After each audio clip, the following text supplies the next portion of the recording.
What if I told you the internet you use every day is just the tip of the iceberg, and beneath it lies myths, secrets, and maybe even hidden AI overlords? Yeah, we're talking layers you've never heard of. Let's dive right in. The Civil War was the most devastating conflict in America's history. Roughly 640,000 Americans died in the 4-year fighting between the Union and Confederates, which eventually resulted in a Southern defeat, keeping the United States, well, united. But what if in an alternate timeline, the South won the Civil War? What, many ask, what would even be the outcome had the Confederates win? What would be the possible scenarios of a Southern victory? Well, dear viewer, stop interrupting me, it's quite rude. That is what this video is about. By looking at facts and historical events, we can get a few rough ideas about what this Confederate independence might look like. What if the South won the Civil War? Okay, but imagine. If the South did win, the US might have split into two countries that spent the next century arguing over barbecue recipes instead of nuclear weapons. Instead of the Cold War, we'd have the spicy versus sweet sauce war. Texas probably still tries to secede anyway, because, well, Texas.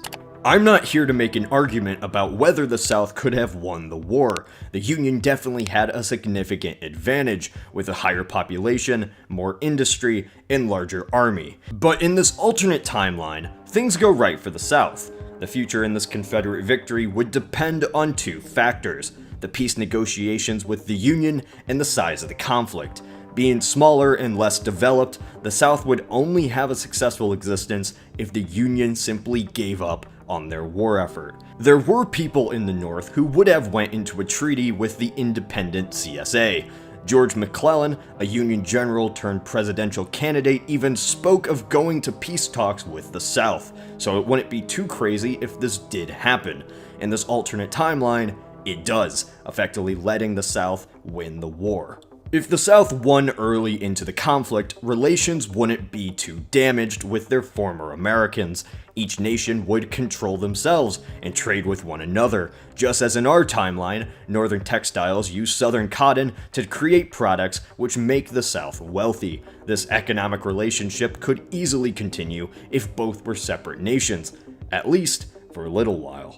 One thing we need to discuss in an independent CSA is just how long slavery would have actually lasted. Slavery was an essential part to Southern economics and social hierarchy. It was the main reason the South seceded from the Union in the first place. The Southern aristocrats feared the election of Lincoln would take away their main economic power. Right, here's the fun angle. The CSA's victory would basically be them winning a free trial they can't afford to renew. Sure, cotton money flows at first, but the second Britain and France give the side eye to slavery, the South is like that guy still clinging to his Nokia brick in the iPhone era. Peace treaty? More like a delayed eviction notice. Of course they would secede to save their fortune. Slavery was even protected by the CSA Constitution because of this fact. However, with the rise of abolition in Europe and the North, perhaps boycotting of Southern cotton could have encouraged them to disband their practice. Britain could have gotten their cotton from India and Egypt anyway, so they could afford to take a moral stance.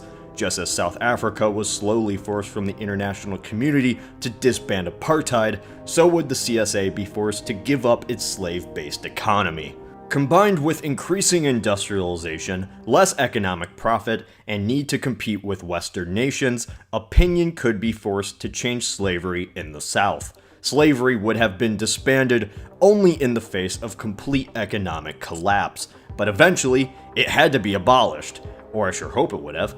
With this, possible abolition enrages Southern whites, as they fear competition with blacks in the job market.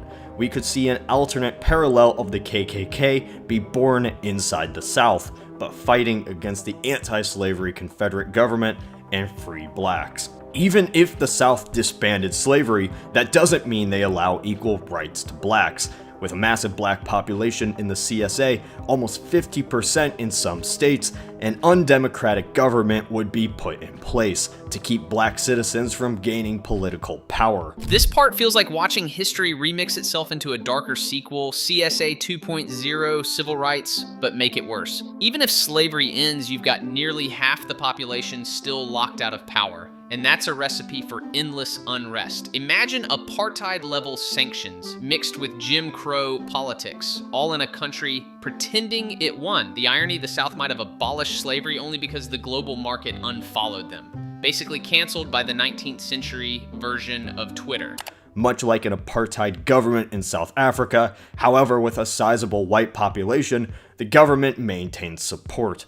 Uprisings, protests, and rebellions could become commonplace against the Southern government.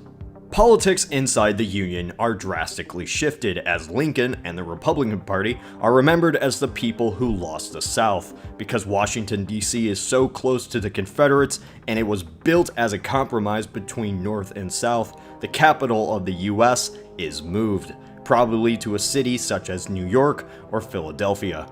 Internationally, the United States and CSA would remain adversaries for the next few decades. Competition out west and in the Great Plains could even bring mini skirmishes between militias and citizens. The CSA had ambitions to expand after the war, and even during it, sought smaller destabilization efforts in Mexico. Had the South won the Civil War and solved their internal struggles, they would have attempted to expand into Latin America. Whether or not they could have accomplished this is up to you. The CSA trying to expand into Mexico is like someone who just maxed out their credit card deciding to buy a vacation home. Sure, we can't pay the bills or keep half the population from rebelling, but hey, Cancun looks nice this time of year. Spoiler, Mexico has a long track record of not being easy to conquer. Just ask the French. Confederates did set up colonies in our timeline though, including 20,000 Southerners who fled to Brazil. With the Industrial Revolution and rise of European colonies, the South would need to transform itself to compete with the rest of the Western world. It's hard to say if this could happen since Southern life was based around agriculture. The South could have industrialized, but it must change most aspects of their lifestyle. If the Confederacy won, the United States would never have been the nation it is today. No surprise. The mindset of what makes us American would change as well. Before the war, people identified more with their state than nation. The conflict changed all of that. With a Union victory, America was united as one people. However, if the southern states broke away, this American unity is now difficult. Secession is a precedent which has proven to work. The effect of this would have larger consequences for the United States. This alternate US is less of a country and more of a European Union. Both American countries wouldn't have the influence they did united in our timeline. Having to compete with a new neighbor brings international conflicts closer to home. Odds are American influence, both Confederate and Union, never spread as far. Europe would remain the dominant force into the 21st century. The wild part is imagining America turning into a knockoff European Union.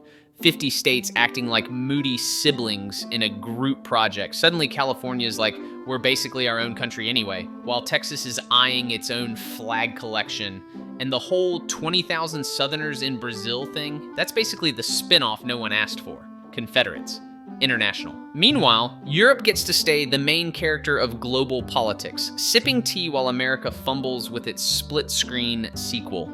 There are many different scenarios for how the CSA would be had it won the Civil War. This is just one alternate timeline. There is no way to 100% predict how the world would be had events been changed, but it's fun to analyze the possibilities. What do you think the world would be like had the South won the Civil War? Say in the comments. Like us on Facebook and subscribe if you have not done so. This is Cody from the Alternate History Hub.